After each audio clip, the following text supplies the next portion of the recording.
Hi, everyone, and welcome to Open Your Eyes to the Universe. I'm Gabrielle Martin, and it's a pleasure to have you with us again for another episode.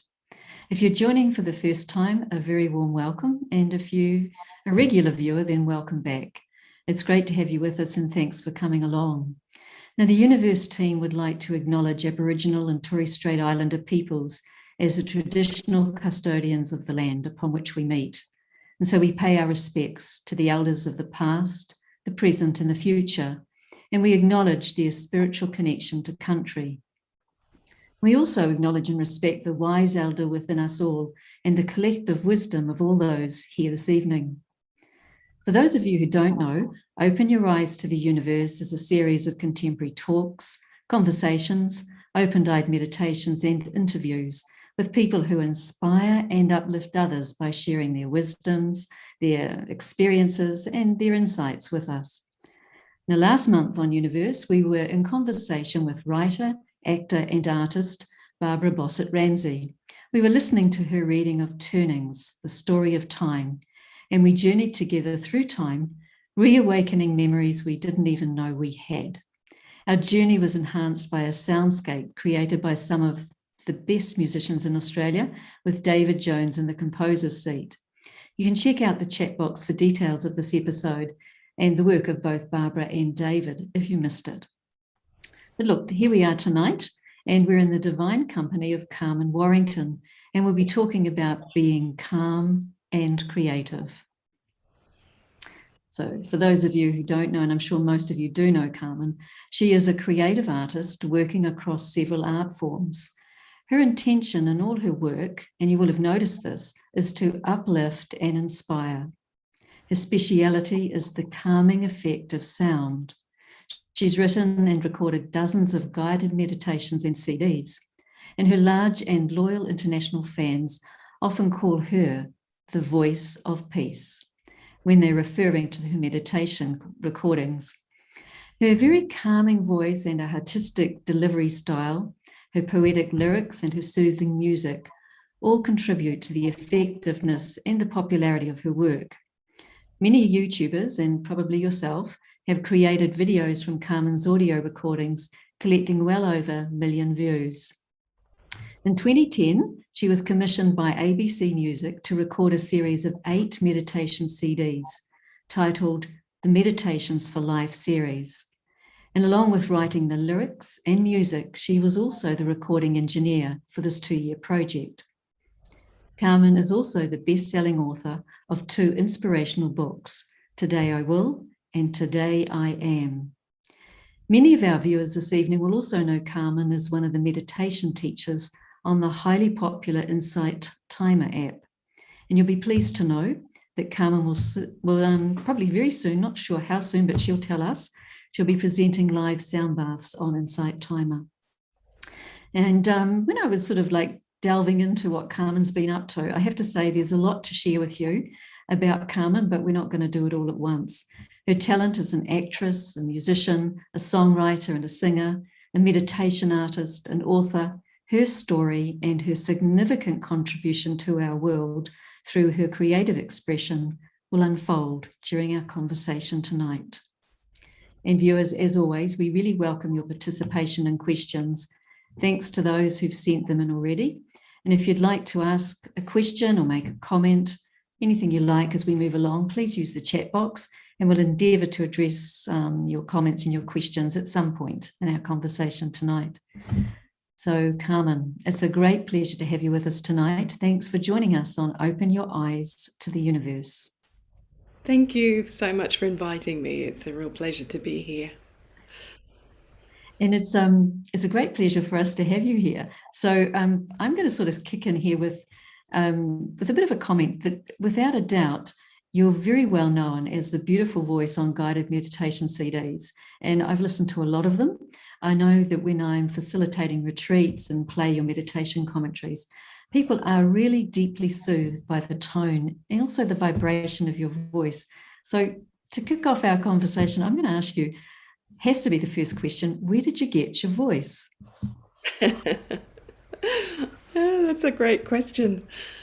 Well, it's a long process, and there are there are many aspects to one's voice. Um, I guess physically, my mum had a beautiful voice, and she used to tell me that at school she was called the girl with the golden voice.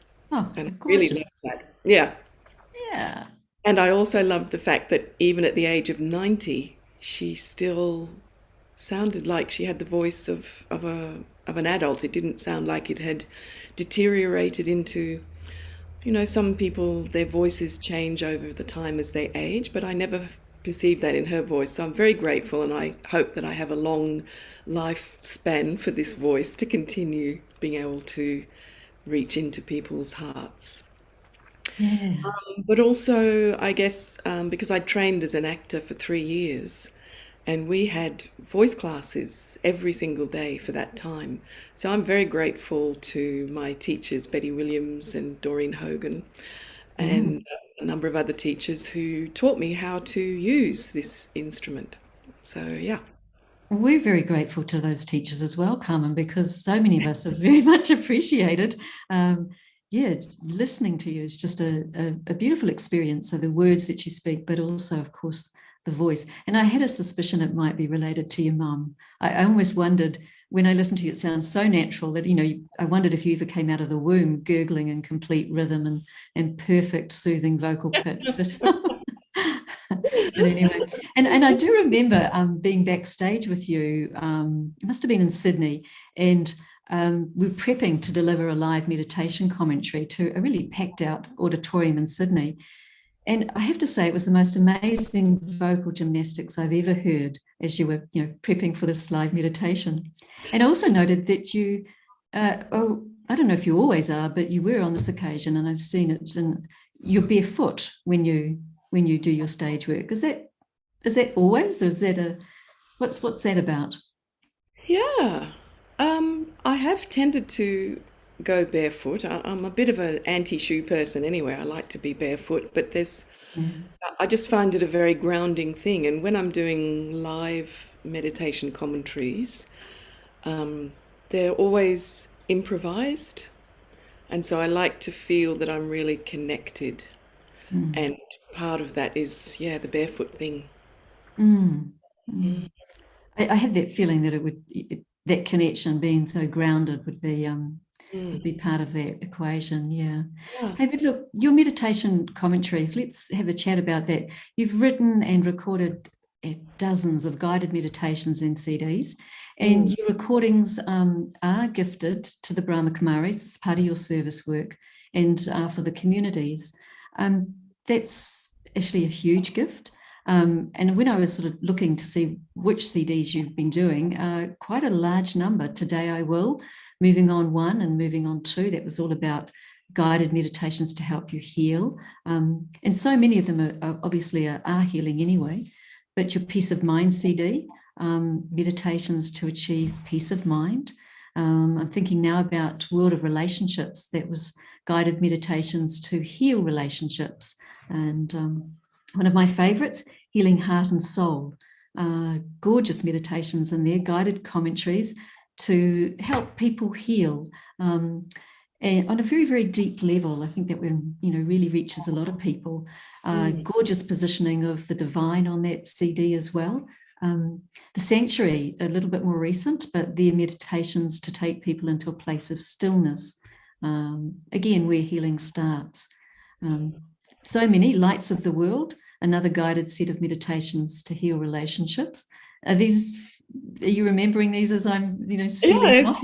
there's a Yeah, lot there, isn't there's a there? lot. There's so many. God, I remember when that one came out, guided meditations to explore your relationship or your experience with the divine. Mm, Um, so many. And you've studied and taught meditation with the Brahma Kumaris, I think, since 1984. yeah.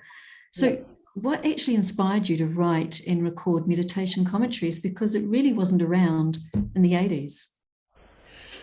Yeah, look, there were a number of things. And I guess it's significant, first of all, to explain, like, before I discovered meditation, um, I was completely shut off from my creativity. Not completely. I mean, I'd been to NIDA, so I was trained as an actor. But that was a very difficult 3 years for me. But I regarded it as a bit of a spiritual awakening, because all the teachers, they would ask us to journal all the time and say, okay, you've done this class today, go away and write up what you discovered about yourself. And I'd never really looked within.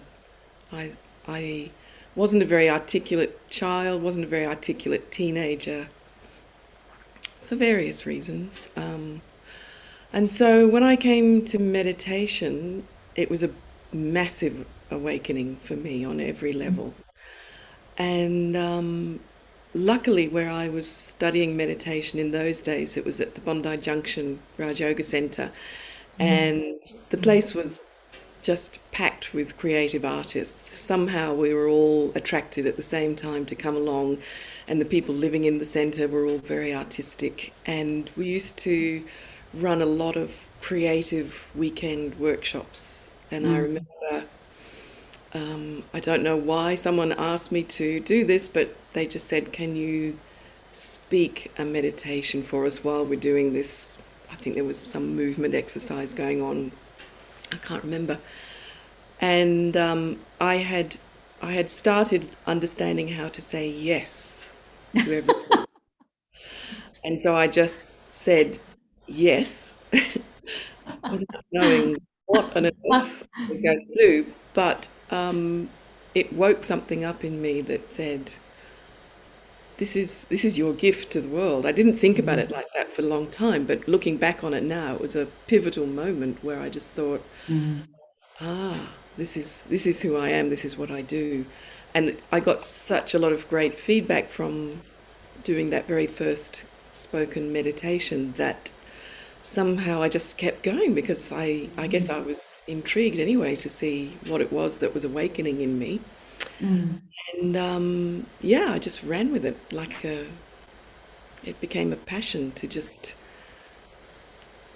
fulfill something in me, and also fulfill my kind of drive that I'd had for a long time without understanding, which was to uplift through the arts. I remember getting to NIDA, which was, NIDA is an acting school where they kind of make the stars of the entertainment industry in Australia.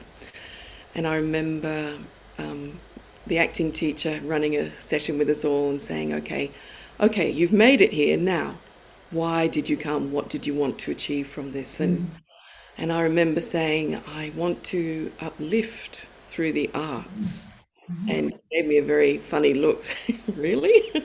You sure you've come to the right place? And it just was a very strong drive in me that somehow they had to come together. That it's not just art for the sake of acting and entertainment, which is a wonderful thing. We love to be entertained. And through these lockdowns, what have people relied on most? If not entertainment. So it's a very important thing. But for me, there was this little extra thing where it had to be, let's somehow, and yeah, just this word uplift keeps coming to me. And so I've forgotten why I'm talking about all this, but somehow that just was a very fulfilling part of using writing to create a meditation, to use my voice and my understanding of how to imbue meaning into the words, and how to be in the experience myself before I speak it, so that that energy is conveyed through words, which are really just sounds that we've all agreed have the same meaning.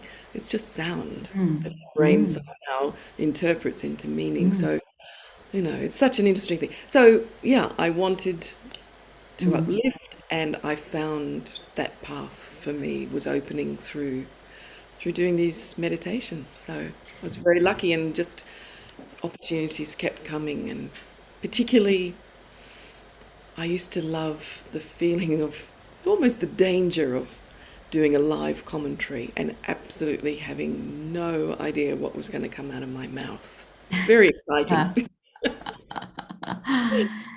Yeah, that's actually quite a special moment, really, isn't it? When you're in that live situation and you really don't know what's going to come out of your mouth. Yet I've known you always tap into some really deep inner resources in those moments, Carmen, and bring out these absolute gems. And I'm thinking of when, so really going right back here into the 80s when cassettes were around. I think you might have been the person that recorded one of the first cassettes and made it so accessible. And you did that with meditation in the way that you mapped that process. And I could just about remember the beginning moments of it. It was something like, when I meditate, I'm doing something that I do throughout the day, thinking. And it was like, oh, so that's what meditation is. I'm thinking, and then you went on and you talked about, but when I meditate, I choose what thoughts I want to have, and so then you started to map out that process. And I think that really decoded or helped bring a lot of understanding around what we're doing when we meditate. And if I think about where we are today, there's so many forms of meditation available in the spiritual and the New Age marketplace, and even in the corporate world now. So where are you now? How do you meditate?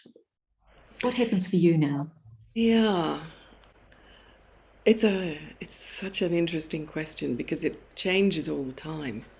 Mm. And I think, for years, even when I was teaching meditation, I used to think, I don't really know how to meditate. Yeah. I haven't had those thoughts for a while, but it's an interesting part of the journey where you're really trying to understand what is meditation. And I remember there was 4 words, and I can't quite remember the order, but it was relaxation, concentration, relaxation, contemplation, concentration, meditation. And I think how we meditate is a playing around with all those 4 concepts. But more recently, I've studied a little bit into mindfulness and what that's all about. So I try and bring some of that mindfulness approach into what I'm doing at the moment. But for me personally, my meditation tends to be about getting into a state of letting go of Carmen, the personality, which is akin to, this notion of dying alive, and trying to access that part of me which is so much bigger than this tiny little, like if I'm, the unlimited energy of the soul, and somehow it's funneled down into this little being called a human being. And that is the limited self that, is beautiful, and we have that self to live and experience life with. But to really get beyond that, that's the starting point of my meditation. To let go Carmen, to let go my gender, to let go my age, to let go my personality. That's the tricky one because, we love our personalities. We've lived with them for our whole lives, and we're very fond of them and very, very easy to identify with them. But, I'm Carmen, but I'm not Carmen, And so that's where I try and take myself in my meditation, and by then something else may unfold, which I'll follow or not, or I might have a specific plan of something I want to do with my meditation. But that's always the starting point. Well, look, should we push pause and play one of the meditations off Today I Will? And if you're happy to do that, we're going to do a recorded track. It's called Keep a Calm Perspective. Wonderful. Do you want to introduce it, Carmen, or we'll just go to it? Well, actually, this is interesting because it was inspired by an exercise we did in acting class to just imagine yourself rising, rising, rising, rising away from your body. So I turned it into this meditation. Wow. Let's go to it.